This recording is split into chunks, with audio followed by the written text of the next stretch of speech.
De volta com o Educador Entrevista, hoje aqui na companhia do Dr. Jefferson Paes. Obrigado pela participação conosco, boa tarde. Boa tarde, obrigado pelo convite, né? Bom, vamos falar um pouquinho das suas especializações, né? Certo. Endocrinologia, que está mais na rotina das pessoas hoje em dia, medicina do esporte e nutrologia, né?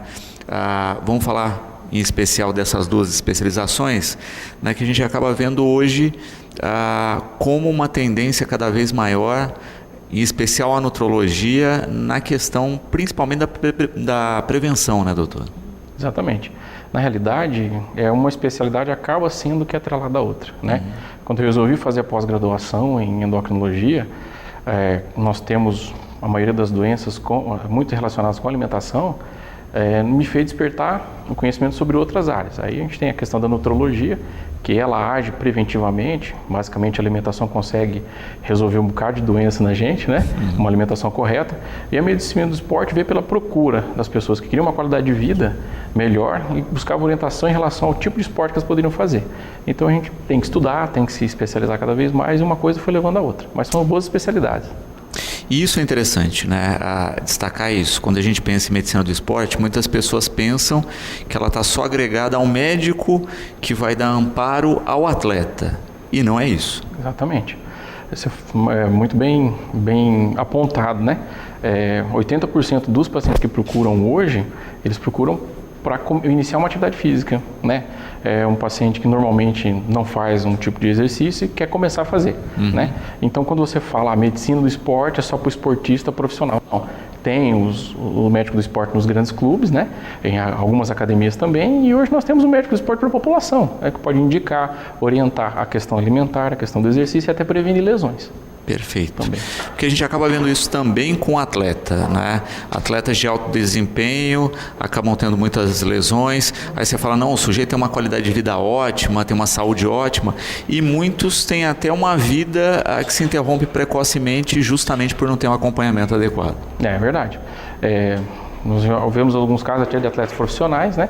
Que morte súbita aí, principalmente no futebol, que chamou bastante atenção, né? Mas nós temos isso nas academias, né? Nós temos isso também nos atletas de fim de semana, aquele que bate uma bolinha de vez em quando, né? Eu trabalhei um tempo bom no SAMU, uns 10 anos, não aqui em Batatais, e eu atendi em minicampo uns 2 ou 3 pacientes por morte súbita. Mas eram indivíduos despreparados, que não tinham qualidade de vida, que estavam iniciando uma atividade física sem procurar uma orientação alimentar, sem procurar uma progressão correta nesse exercício, não chegar já começando a fazer exercício assim da cabeça, né? Ele tem que entender o que ele gosta e a sua característica biológica para isso, e saber se ele pode fazer aquele tipo de exercício ou não. Karina, né, parabenizando aqui pela ideia da entrevista e colocando uma questão prática aí da nutrologia, né? Que a alimentação ela é uma ferramenta de prevenção de várias doenças, mas ela coloca uma outra questão que ela tem lido muito, na questão da alimentação ajudar principalmente nos tratamentos, né? Até com a questão de controle e em alguns casos até de reversão de alguns casos de diabetes. Hoje nós temos alguns estilos, eu falo de estilo alimentar, né? Vamos citar como exemplo aqui o pessoal do Hospital do Câncer José Camargo, eles desenvolveram um manual de dieta específico para o paciente oncológico. Então você vê que é a nutrologia trabalhando em cima desse ponto, né? Também alguns estudos, o pessoal do Departamento de Nutrologia da Faculdade de Medicina da USP de São Paulo, eles têm um departamento que eles estão testando alguns tipos de dieta. Tá? Um exemplo é a dieta cetogênica, que está bem difundida, bem conhecida, né? E a dieta do Mediterrâneo, nos pacientes com diabetes. Então, assim, até então nós não podemos falar que existe reversão de quadro. Uma vez que a patologia está instalada, ela não vai, né, como é que eu vou dizer, sair mais do paciente, ela está ali. O que você pode fazer é que você consegue controlar bem a doença e muitas vezes deixar de usar remédio. Dependendo do estágio que está falando especificamente em relação a diabetes, você pega uma diabetes no começo, né, paciente recém-diagnosticado, então a mudança no estilo de vida, em relação à mudança nos hábitos alimentares, muitas vezes nós conseguimos impedir que esse paciente venha tomar medicação e retardar isso até, em alguns casos, até em 10 anos. Tá? Então depende muito desses fatores. mas nós não podemos falar que tem reversão. Mas assim, o paciente consegue conviver com a diabetes só com dieta, dependendo do estágio, dependendo do nível e tempo que ele tem de doença. Uhum. E aí a gente já dá uma outra qualidade de vida para o paciente, né? E a gente percebe até na questão do controle de medicamentos, né? Aqueles que têm que tomar algum medicamento para controle, de conseguir reduzir isso, né? De amenizar a interação do medicamento no tratamento. E normalmente o paciente que tem vou falar em relação a diabetes, né? Às vezes ele não tem só diabetes, ele tem outras complicações cardiovasculares, né? Hipertensão, trombose, etc. Então, você tem interação medicamentosa pela polifarmácia, que é esse tanto de remédio que o paciente precisa tomar, né? E também, se você consegue instituir uma dieta, você reduz o uso de medicação. Isso também, economicamente, para o paciente é bom, porque ele gasta menos. Logicamente, nós temos alguns medicamentos que são distribuídos pelo SUS, né? Nós sabemos disso. Algumas outras medicações mais de ponta ainda não, por enquanto não. Mas isso vai ser revertido nos cofres públicos também, que o paciente vai usar menos medicação. O governo precisa comprar menos remédio e por aí vai. O Pedro, né, colocando também uma questão interessante, né? Hoje se fala muito em intolerância à lactose, intolerância a glúten.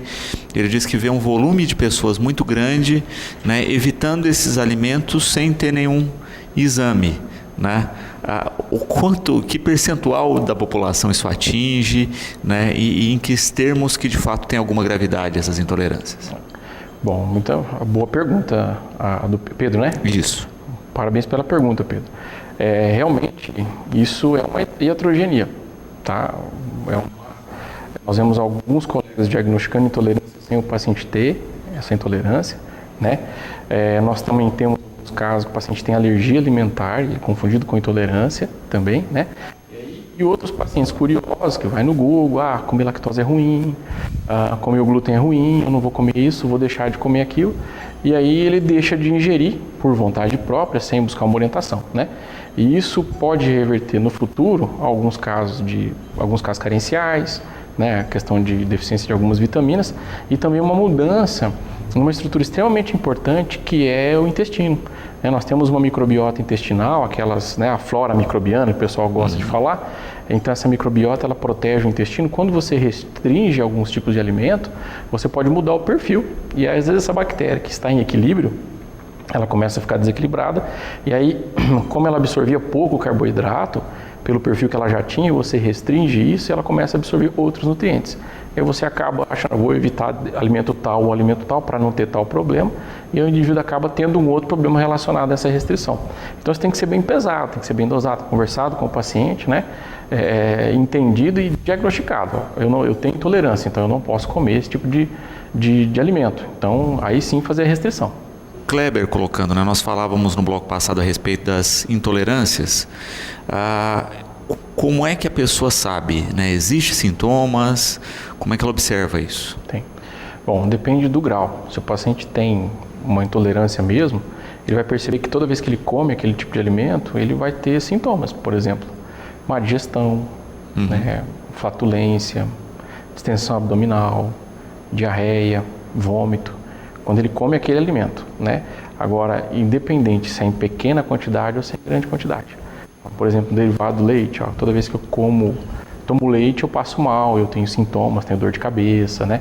Pode aparecer algumas placas na pele, manchas, prurido, né? Coceira, então são alguns dos sintomas mais clássicos, né? Esse em relação ao paciente que ele tem intolerância mesmo, né? Ele tem diarreia, se você pega uma criança, por exemplo, tem muito vômito, e às vezes confunde a doença do refluxo gastroesofágico na criança com intolerância à lactose, a gente vê bastante isso. Então, são sintomas comuns, né? A intolerância, os sintomas podem ser mais leves, né? O paciente tem só uma indigestão, não tem diarreia, o paciente fica constipado, né? Fica lá 2, 3 dias sem evacuar quando come aquele alimento, ou só tem dor abdominal, só uma dor leve, sem muita repercussão clínica. Perfeito. A Ângela, né, diz que a mãe tem uma série de problemas, foi ao endócrino e que de cara mudou toda a alimentação dela, né? Ela tem 73 anos, ela diz que é um regime alimentar bem drástico aí, né? Tem essa questão prática, né? A pessoa uma vida toda, né? Chega lá, tem restrições. Em que sentido, né, se pensa essa questão mais drástica alimentar e o que pesa para a qualidade de vida? Bom, se o endócrino estipulou um tipo de regra alimentar para o paciente, ele tinha indicação clínica para isso, né? Vou citar uma situação corriqueira. Você está lá no consultório, o paciente chega, ele usa 3 ou 4 tipos de remédio para diabetes e mais a insulina. E a diabetes dele não baixa, a glicose dele sempre alta. Aí você se pergunta, onde é que está o erro? O paciente está tomando os remédios, está fazendo uso de insulina, mas a glicose dele não baixa. Então, subentende que está na alimentação. Aí você faz uma entrevista alimentar com o paciente. E na entrevista alimentar você percebe que ele não faz a dieta de maneira correta. Nós podemos falar que 80% do tratamento, no caso da diabetes, é dieta. O paciente não fizer uma readequação alimentar, né, ele vai tomar litros de insulina, caminhões de insulina, mas ele não vai compensar a diabetes dele. Então, aí se o endócrino que a mãe da paciente em questão tirou, fez uma dieta drástica, é porque tinha indicação clínica para isso, né? Esse paradigma de eu comer errado a vida inteira e agora eu vou ter que mudar a minha alimentação, isso deveria ser ensinado na infância. Quando nós somos crianças, na escola, eu deveria ter uma educação alimentar desde essa época, né? Para que o paciente não venha com um mau hábito a vida toda e na terceira idade aí, a vozinha que já está acostumada a comer a comidinha que ela gosta, ter que mudar a alimentação dela. Então, assim, o impacto eu acredito que só vai ser positivo. Vai ser mais o dano psicológico mesmo, aquele vínculo afetivo com o alimento. Eu gosto de tomar leite antes de dormir. Eu não fico sem comer o pão de manhã cedo. Eu gosto do arroz. Se eu não almoçar e não tiver o arroz e o feijão, eu não almocei, entendeu? Então são conceitos que precisam ser reajustados, né? Então se ele fez redução, não sei qual tipo de dieta que fez, ele deve ter feito para melhorar e para evitar que ela use mais remédio, né? Já deve estar usando bastante, então só para piorar o quadro. E é o que a gente vê, né? Muitas vezes só no exame clínico já se detecta isso. Sim. Não é? Sim, na entrevista você já consegue perceber que o paciente não compensa. Primeiro, ele tem sobrepeso, né? Você está na consulta, você faz uma avaliação física do paciente e vê que ele tem um pouco de sobrepeso. Então a alimentação dele já não é certa. É uma alimentação um pouco bagunçada, né? Segundo, ele já está usando mais que um remédio, 2 remédios, vamos falar assim, para diabetes. Tá? Então, 2 tipos de medicamentos diferentes. Então você sabe que tem alguma coisa errada ali, né? Aí quando você solicita os exames laboratoriais, você consegue chegar no denominador comum. Também, né, quando se fala a respeito da questão prática aí, dessa rotina de alimentação, a gente percebe isso, né, que a alimentação é cultural. Né? A pessoa entra numa rotina alimentar e que é difícil mesmo, né? Até vai no supermercado, só enxerga aquelas gôndolas de sempre, né? E o quanto é difícil mudar um hábito, né? A gente sempre fala da questão do hábito saudável, né? Não, mas o hábito que se encaixa na necessidade daquela pessoa. Sim, quando você fala em hábito saudável, você tem que fazer 2 observações. A primeira, que eu escuto no consultório, eu não consigo manter um hábito saudável porque eu não tenho dinheiro para me alimentar direito. Isso é conversa para boi dormir. A gente consegue se alimentar bem com alimentação normal, né? Eu vou colocar como exemplo aqui. Às vezes o paciente no café da manhã ele fala assim, doutor, eu como um pão no café da manhã. Então já está dando uma sinalização metabólica para ele, né? Aí você fala assim, vamos trocar o seu pão por um ovo cozido? Você está mudando a alimentação, né? Mas eu vou comer ovo de manhã, pai. Você está mudando a alimentação, é uma mudança de paradigma, né? Então, ele vai ter uma dificuldade de aceitar, uma dificuldade de entender que aquele alimento é bom, mas depois de um mês que ele fez a dieta que você estipulou, que ele mudou os hábitos, aí depois de um mês ele vai falar assim, nossa, olha doutor, eu achei que eu ia gastar mais dinheiro para fazer dieta, eu não gastei. Consegui no supermercado, gastei a mesma coisa, montei o plano alimentar que o senhor orientou, que o nutricionista orientou, e realmente eu consegui fazer a dieta. Então, assim, romper o paradigma de comer o pão de manhã cedo, numa situação, né, corriqueira, né, e comer um outro alimento. Isso pode ser no almoço, pode ser na janta, ao beliscar, nos intervalos, ele precisa mudar essa postura, mas é uma reeducação. Sem dúvida. Né? E a gente percebe como é cultural, né? Há uns 20 anos não se imaginava pessoas comendo comida japonesa no Brasil, né? Hoje é uma febre, né? Mudou o hábito. Mudou o hábito, exatamente. E você está citando um exemplo em relação, né, à comida japonesa, né?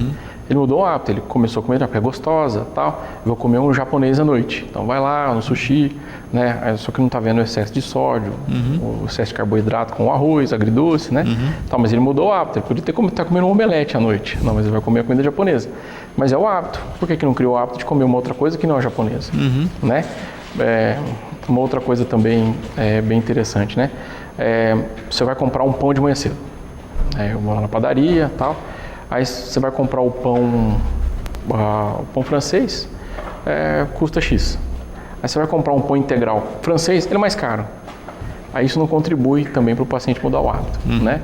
Tudo bem que tem outras alternativas, mas só citando esse exemplo, né? Então, às vezes, a sociedade também não ajuda, os impostos, encargam em cima do produto, né? Fica mais difícil do paciente mudar. Mas ele consegue romper esse paradigma. A alimentação forte, que é os mais antigos tinham, né? Os nossos avós, era uma alimentação totalmente diferente da que tem hoje. E a incidência de doença é diferente hoje em relação a 20 anos atrás, 30 anos atrás. A Joyce, né, com uma pergunta fundamental aí, né?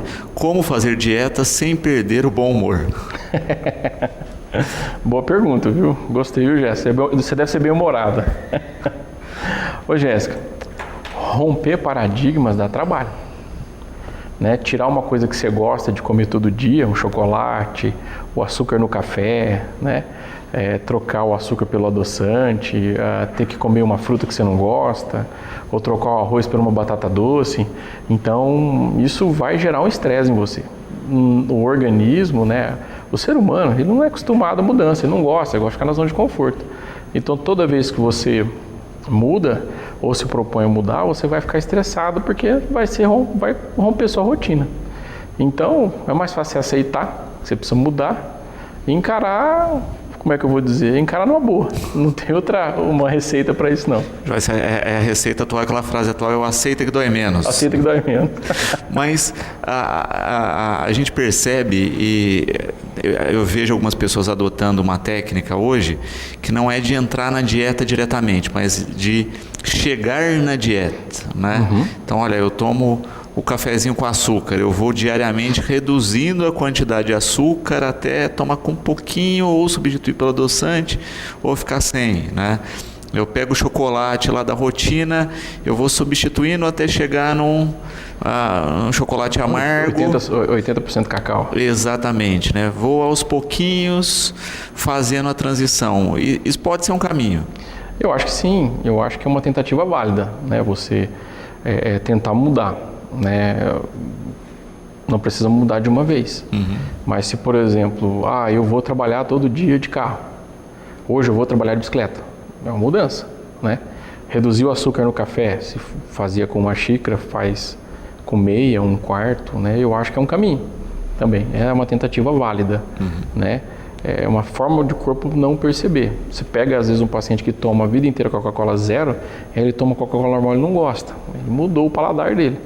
Lógico que ele precisou mudar isso uma vez, deixar de tomar Coca-Cola normal para tomar Coca-Cola zero, né? Citando como exemplo a Coca-Cola.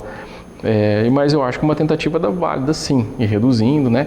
Até mesmo as porções, né? Se você come 2 colheres de servir no almoço de arroz, então reduz para 1 e vê se você fica com fome. É uma alternativa, né? Se é acostumado a tomar suco, vamos dar um tempo, vamos tentar comer sem tomar nada, e daí 1 hora, e tomar um copo d'água, em vez de tomar o suco, de tomar o refrigerante, que tem o costume. Então é uma mudança, né? Pode ser uma alternativa, sim. Na questão também, né, a gente vê a recompensa do cérebro, né? Eu vi algumas matérias, por exemplo, que uma batata frita é tão viciante como algumas drogas, né, na questão da recompensa. Não tem alimentos saudáveis que dê a recompensa, assim como esses? É treino, né? Você treinou seu paladar a sua vida inteira para comer determinado tipo de alimento. Seu pai aprendeu assim, sua mãe aprendeu assim, te passou esse conhecimento, né? E quanto mais industrializado for o alimento, parece que ele foi desenvolvido de uma forma estratégica pela indústria alimentícia para ele te dar mais prazer, né? Vamos colocar aí, por exemplo, você vai tomar o café com açúcar e o café sem açúcar. O café sem açúcar é amargo, o café com açúcar é doce, então você não está gostando do café, você está gostando do açúcar do café, do doce, né? Mas é só você pensar, você tem, sei lá, 10 milhões de papilas gustativas na boca. O açúcar é um alimento que na natureza, evolutivamente, ele era raro, né? Você não tinha o açúcar, você tinha a frutose das frutas e o mel, né? Evolutivamente falando. Então, como era uma molécula rara, o nosso corpo ele é desenvolvido para buscar o que é bom. E ele é uma molécula que nos dá energia. Estou falando em relação ao açúcar, né? Energia rápida. Energia rápida. A gente precisa disso porque a gente precisava caçar para comer, né? Então, quanto que hoje você vai no supermercado e compra uma bandeja de pitanga, antigamente a gente era 10, 12 pessoas para dividir um pezinho de pitanga quando achava, quando estava coletando, quando achava. Então, nós fomos desenvolvidos para buscar o paladar melhor. A gordura nos dá sabor, né? Já viu um bacon, o quão é delicioso, né? O açúcar em si, né? Aí você falou em relação à batata, que é um carboidrato de cadeia simples, né? A batata normal, né? A batata inglesa, por exemplo. E quando você submete ela a uma temperatura alta, com o óleo vegetal por fora, ele ressalta o sabor do alimento, fica mais gostosa, né? Aí coloca o sal com glutamato monossódico, que ainda melhora um pouco essa assertividade das papilas, e fica um alimento insuperável de sabor. Então, assim, é hábito. É reaprender, é tentar encontrar alternativas que nos trazem sabor e treinar isso aí. Isso tem que ser feito já desde criança. O Toninho colocando, é possível substituir, né, o hormônio sintético pelo chamado hormônio bioidêntico? Boa pergunta, Toninho. Como é que eu vou dizer? São entidades diferentes, né? O bioidêntico ele foi desenvolvido por uma cadeia, devido à sua cadeia, ele não deixa de ser um hormônio sintético também, né? Não é porque é bioidêntico que ele é sintético. Os dois são o hormônio sintético tradicional, né, que é o mais antigo, e esse advento agora do hormônio bioidêntico. Na realidade, o bioidêntico ele tem uma estrutura química um pouco mais parecida com o hormônio que é produzido naturalmente, tá? Então a diferença, mas ele é sintético também, ele é produzido em laboratório também normalmente, tá? E a forma veicular dele, de absorção, de administração, normalmente são géis, né, que são os géis bioidênticos. Então, a absorção é um pouco mais efetiva, mais, como é que eu vou falar assim? Ele consegue absorver uma maior quantidade quando você aplica a dose na pele do que um hormônio sintético. Perfeito. E ele pergunta a respeito de androxolona, né, quando é indicado, contraindicado. Oxandrolona, deve ser? Oxandrolona, né? Oxandrolona é um hormônio bem antigo, ele foi desenvolvido em vias aí de 1940 e é um hormônio que ele é usado, ou era, né, em ambiente de UTI. Tá? O paciente que está muito tempo acamado, ele perde massa magra, perde massa muscular, perde peso, né?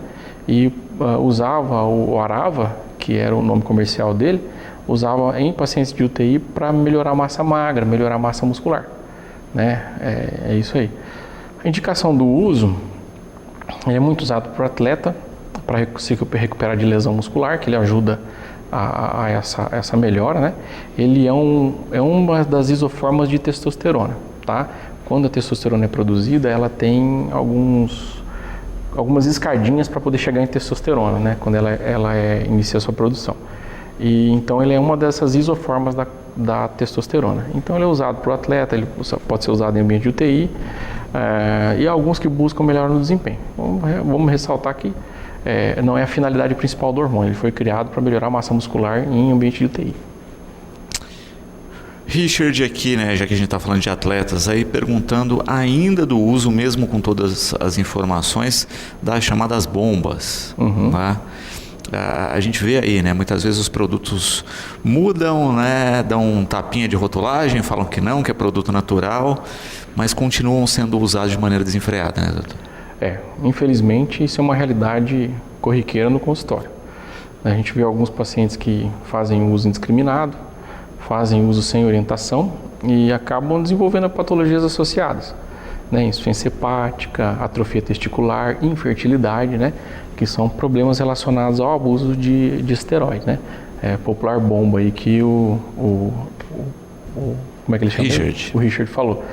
Então, assim, a bomba, ela é um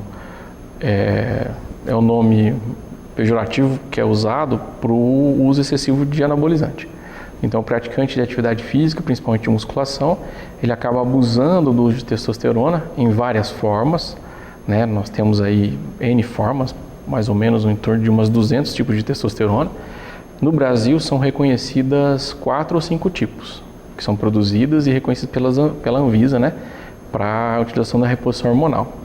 E o termo bomba é que o pessoal faz o uso sem discriminação na forma de ciclos, né? Ele usa por um período, para de usar, depois dá um tempo, volta a usar de novo. Só que usa indiscriminadamente, sem identificar necessidade de reposição de testosterona, sem identificar indicação clínica, é um uso bem desenfreado aí. Uhum. E essa muitas vezes é a questão, né? A gente vê as alterações de uso aí a cada geração, mas infelizmente as pessoas continuam fazendo, pensando por um lado no resultado e sem pensar nessas consequências que atingem todo mundo, né? Não tem ninguém que é imune a esses efeitos colaterais. Exatamente. Pequeno ou grande, o efeito colateral o paciente vai sofrer, tá? Ele não está isento, não. Por mais que ele use produtos para minimizar o risco de ter um efeito colateral, a probabilidade de ter é alta, né? Então ele vai ter que, quando ele vai usar, ter ciência que ele pode ter efeito colateral relacionado a isso, né? Desde que mundo é mundo, vamos falar assim, né? Depois de quando o Arnold Schwarzenegger começou com a musculação, que se despontou, né? Lá nos Estados Unidos, depois vieram outros, por assim dizer, que a gente fala que é a velha escola da musculação, né? Eles já faziam uso de testosterona. Então, desde que mundo é mundo, desde que começou essa onda do fisiculturismo, o pessoal usa, né?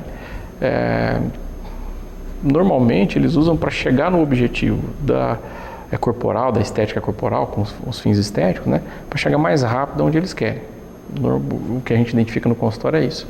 Eles não têm o tempo, eles não querem esperar para poder chegar num nível de hipertrofia adequado que eles querem, não querem dar o tempo para o corpo responder.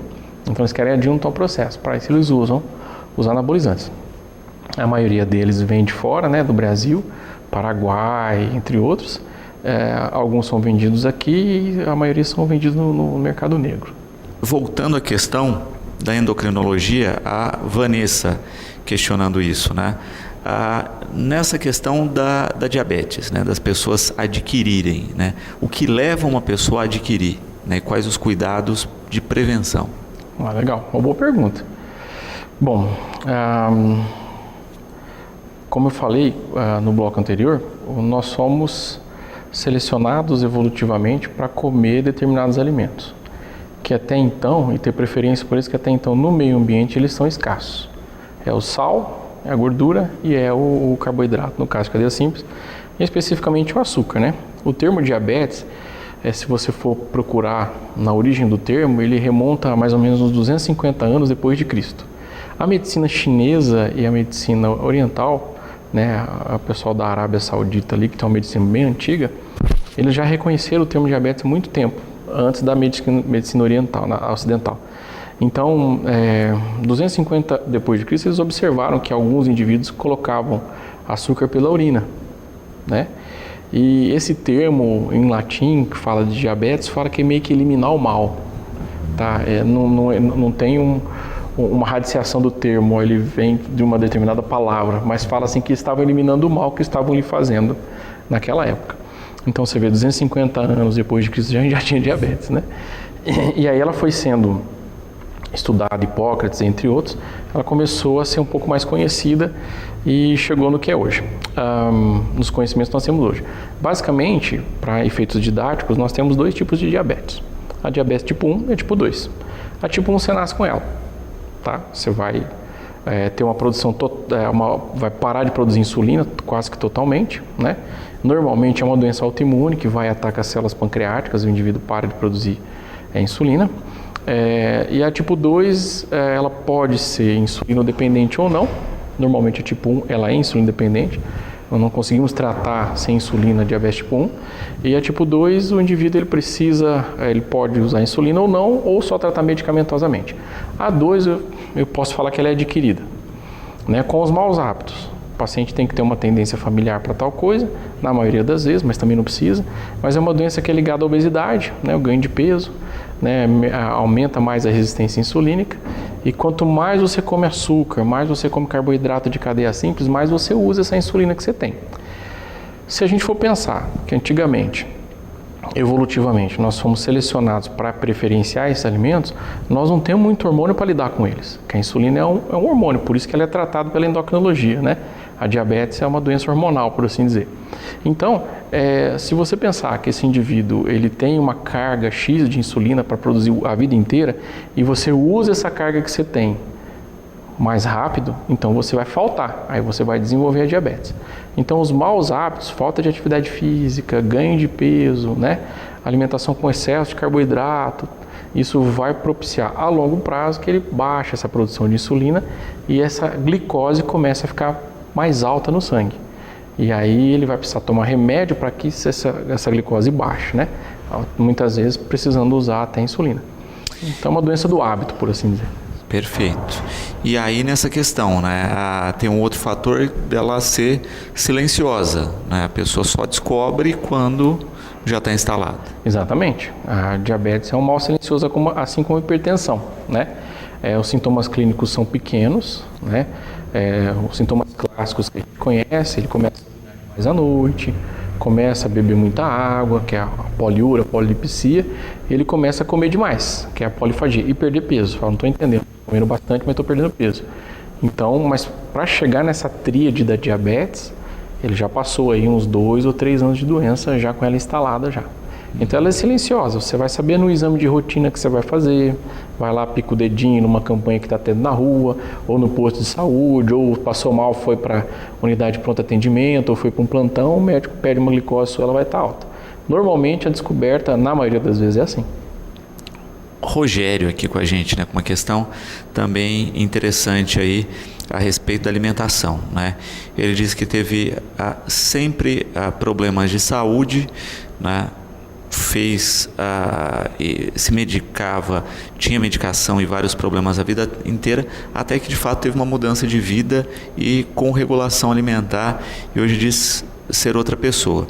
Mas nota que a família tem os mesmos problemas, né? E ele tenta ser exemplo para todos, mas é difícil mudar a rotina dos outros familiares. Tem essa questão, né? A alimentação errada, ela vem de família, né?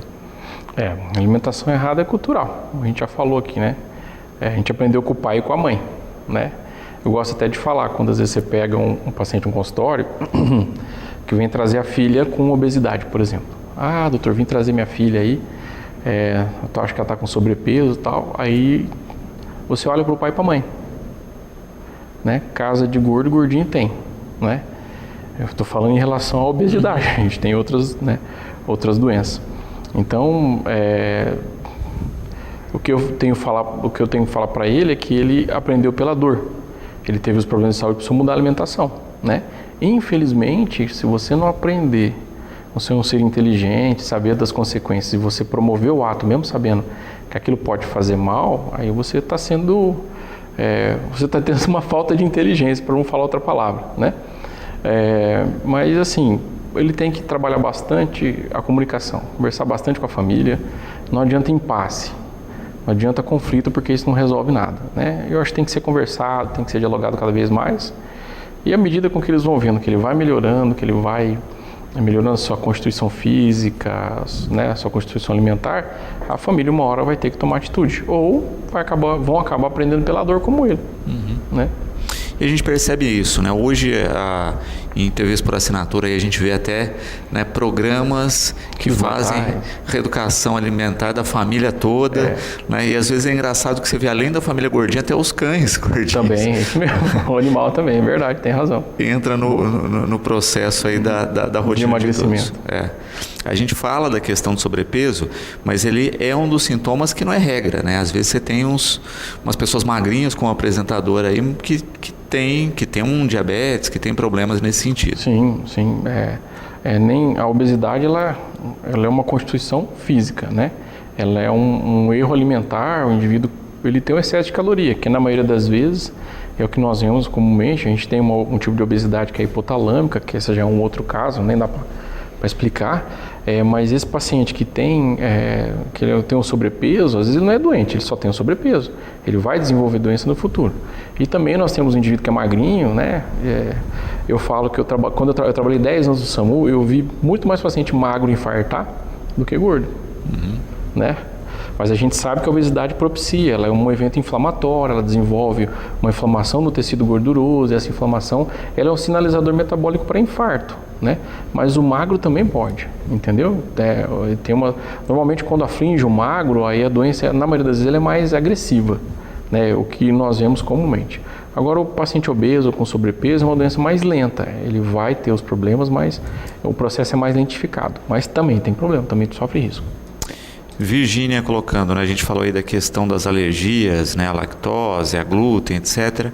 Ela pergunta exatamente como diagnosticar isso, né, que tipo de exames são necessários e por que tipo de médico ela tem que passar para... Ela perguntou sobre isso, pode repetir a pergunta? As intolerâncias de lactose e glúten. Olha, ela pode procurar desde um nutricionista habilitado a fazer o diagnóstico, ela pode procurar um nutrólogo, ela pode procurar um clínico geral, que entende do assunto, né? Ela pode procurar um endocrinologista e aí ele vai selecionar, dependendo da entrevista clínica, dependendo da característica do paciente, vai selecionar o exame mais específico, né, para ela, né?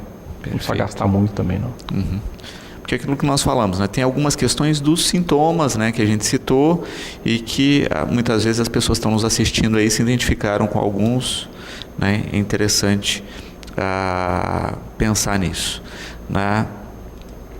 O Toninho aqui perguntando a respeito de alguns estudos, né, do cabelo, né, como um dos principais marcadores de saúde do indivíduo, né, e que alguns tipos de calvície estão relacionados a problemas, né, em órgãos do corpo, né, tireoide, pâncreas, rins. Hoje em dia a gente vê muitas abordagens nesse sentido, né, de sintomas e reação. Como é que você vê essa questão aí dessas pesquisas nesse sentido? Eu acho que a avaliação do cabelo ela reflete com exatidão uma alteração bioquímica muito maior que um exame de sangue. Não sei se ele sabe também, mas a gente já tem alguns testes salivares também, né? Uma avaliação bioquímica pela saliva, que também reflete bastante coisa. Até a cera de ouvido, né? Você vê que tem o pessoal da USP, lá em São Paulo, que diagnosticaram um marcador tumoral em cera de ouvido. Então, de alguns tipos de tumor, não necessariamente do ouvido em si. Então, são coisas, são conhecimentos que estão chegando para a gente, né? A questão do cabelo, essa avaliação do cabelo, a avaliação constitucional, né? A calvície nem tanto. Nós sabemos que tem a alopecia relacionada à carência alimentar, a estresse emocional, né? Que é a queda de cabelo. A alopecia relacionada também ao hipotireoidismo, que isso é clássico. Nem todos têm, mas é bem comum os pacientes apresentarem isso. Mas a análise em si do fio do cabelo é uma coisa promissora. Ainda no Brasil é um pouco mais complexo. A gente faz a coleta do cabelo aqui, encaminha, tem uma universidade em Michigan que faz a análise do cabelo, mas ainda é uma tecnologia cara para a gente ainda. Mas se percebe isso, né? A gente ficou por muito tempo com uma gama de exames padronizados aí, mas existem outros caminhos de análise e sempre a gente acaba observando isso, né? A medicina ela tem a sua exatidão, mas, né, todo o aparato evolui ano a ano, a tecnologia evolui, os exames evoluem e ajudam aí de maneira mais assertiva nos tratamentos. Com certeza. Hoje nós temos um aparato de exames maior que 10 anos atrás. Né? Então facilitou bastante o diagnóstico, né? E eu acho que vai melhorar ainda mais. Por exemplo, eu posso falar para você, nós temos hoje uma avaliação do DNA que ela consegue determinar a sua característica metabólica, ela consegue falar para você se você tem que praticar tal exercício, se você vai ter dislipidemia, se você tem chance de ter diabetes, quais alimentos que você não se dá bem, ela consegue traçar um perfil metabólico. Então, mas é um teste caro, ele custa em torno de uns R$3.200 mais ou menos, e você consegue fazer um estudo do seu DNA para os alimentos. Então nós já temos essa tecnologia já acessível aqui no Brasil. Ele já consegue prever e até estipular alguns tipos de treino e até mesmo de rotina alimentar para o paciente. Então isso nos ajuda, né? E vai ficar cada vez mais específico. A gente vai conseguir determinar e adiantar o diagnóstico de vários tipos de doença.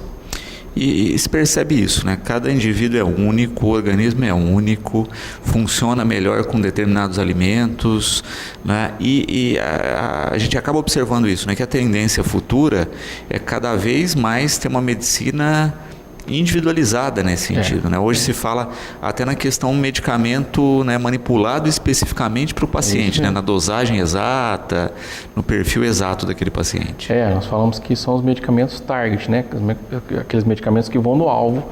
Isso nós já temos alguma coisa já. Você faz uma manipulação, você consegue montar um tipo de tratamento específico para o paciente. Isso já é possível fazer, né? Individualizar o tratamento, nós falamos. A medicina ela vai ficar cada vez mais personalizada e vai ficar cada vez integrativa e cada vez mais preventiva. Eu acho que é uma tendência da medicina. Ela vai evoluir a esse ponto, de nós atuarmos mais preventivamente, de nós atuarmos de um ponto de vista mais geral do indivíduo. Você vai chegar no consultório médico, hoje já algumas abordagens, o pessoal do Sírio-Libanês tem uma especialização de medicina integrativa. Então ela ensina o médico a usar as armas que ele tem para abordagem diagnóstica, para um melhor relacionamento com o paciente, para ver o paciente de uma forma geral, não fatiado como especialista. Que nem eu estou com problema de diabetes, eu vou no endócrino, entendeu? Ele consegue ver o paciente do ponto de vista psicológico, do ponto de vista físico, mental, ele consegue avaliar o paciente de uma forma mais integrada. Então eu acho que isso vai ser um futuro próximo, até nos próximos 5 anos aí nós vamos ter vários profissionais com esse perfil de formação já. Porque a gente percebe isso, né? Como a espectadora colocou muito bem aí, né? Olha, como fazer o regime lá, a dieta sem perder o humor, né? A gente percebe que é um conjunto da obra mesmo, né? Olha, mudei a alimentação, afeta o humor, uma coisa desencadeia a outra. Exatamente. Às vezes o paciente vai no consultório procurando tratamento para a obesidade e o que ele tem é uma compulsão alimentar, né? Então você tem que separar o joio do trigo. Falar, filho, você tem obesidade, não é por excesso, você tem uma doença psiquiátrica que está te levando a uma compulsividade. É uma ansiedade, algum trauma, o que é? Então você tem que olhar o paciente de fora, para depois olhar ele para dentro, né? Então eu acho que isso é uma tendência mundial mesmo. O Antônio aqui para fechar, né, perguntando o que você acha da biorressonância como um elemento de avaliação do paciente. Olha, eu ainda não vi evidência científica em relação à biorressonância, tá? Eu tenho alguns colegas que são dessa parte ortomolecular, né, que fazem medicina ortomolecular. Eles têm um conhecimento em relação a isso, fazem prática ortomolecular e eles usam da biorressonância para diagnóstico e tratamento, né? Então é uma abordagem um pouco diferenciada. Eu não posso exprimir uma afirmação um pouco específica porque eu não tenho muito conhecimento relacionado a ela. Mas nós ainda não temos a biorressonância como método diagnóstico comprovado aqui no Brasil. Então eu não posso determinar que o paciente tem determinada doença, falar só pela biorressonância. Eu tenho que ter propriedade clínica, eu tenho que ter propriedade laboratorial, né? Para poder falar mais isso. Mas eu acho que é um método que tem que ser validado, é um método que vai ser muito utilizado no futuro, assim como é a termografia, né? Que hoje nós já temos para diagnóstico da fibromialgia de alguns tipos de tumor de mama também. Tem até uma exatidão maior que a ultrassonografia de mama, né? Então, em alguns locais a gente já faz a termografia. Alguns especialistas, já tem uma especialização hoje, inclusive na USP, só de termografia. Então, eu acredito que a biorressonância pode chegar a esse patamar, mas nós precisamos refinar mais o método ainda. Perfeito. Doutor, eu quero agradecer imensamente a participação conosco, parabenizar pelo trabalho. Aí o programa está sempre à disposição, né? Espero que esse bate-papo tenha ajudado aí as pessoas, pelo menos a repensar um pouquinho nos seus hábitos, e fica o convite aqui sempre, né, quando possível, para conversar conosco. Agradeço o convite e pode ter certeza que sempre que convidado virei fazer parte aí. Gosto muito de poder ajudar a população, esclarecer dúvidas. Para mim é uma parte que falta ainda na medicina e eu gosto de fazer com prazer. Muito obrigado pelo convite. Maravilha. Bom, o programa de hoje vai ficando por aqui, né? Nós ficamos agora na companhia da TV Brasil, 18h30, tem Cidade na TV, e voltamos amanhã, como sempre, logo após Fique Sabendo, com mais um Educador Entrevista.